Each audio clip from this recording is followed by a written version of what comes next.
இன்று அவருடைய சத்தம். எழுதியவர் சகோதரர் சகரியா புனன் அவர்கள். நாள் டிசம்பர் 25.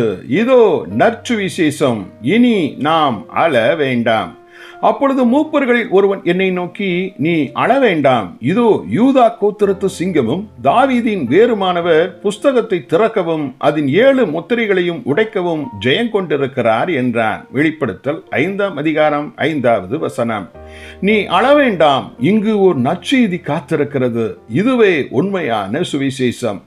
அது யாதெனில், இயேசு கிறிஸ்து தாவீதின் மாம்சத்திற்கு ஒப்பான மாம்சத்தில் வெளிப்பட்டார் என்பதுதான். புதிய ஏற்பாட்டில் இயேசு தாவீதின் வித்தில் வந்தவர் என பல இடங்களில் வாசிக்கிறோம். இந்த சத்தியம் மிக மிக முக்கியமானது.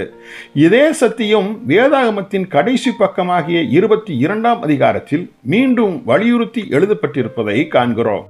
அந்த வசனம் கூறுவது யாதெனில், இயேசுவாகிய நான் என் தூதனை அனுப்பினேன். நான் தாவீதின் வேரும் சந்ததியும் பிரகாசமுள்ள விடிவெளி நட்சத்திரமுமாய் இருக்கிறேன் என்றார். வெளிப்படுத்தல் 22ஆம் அதிகாரம் 16வது வசனம்.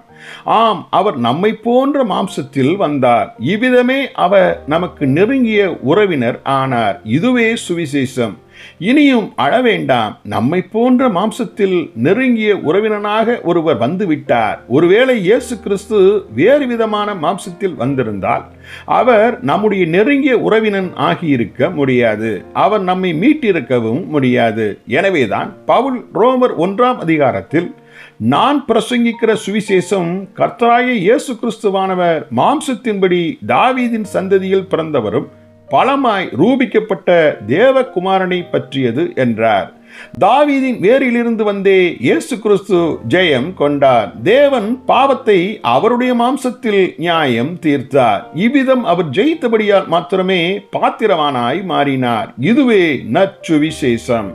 இச்சுவிசேஷத்தின்படி இயேசு கிறிஸ்துவின் மூலமாய் நாம் பாவ மன்னிப்படைந்து ரட்சிக்கப்பட்டது மாத்திரம் அல்லாமல் நாமும் அவரை போலவே பாவத்தை ஜெயித்து வாழ முடியும். ஜெபிப்போமா.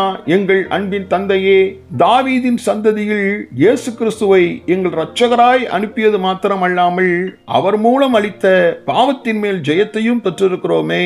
உமக்கே ஸ்தோத்திரம். ஆமென்.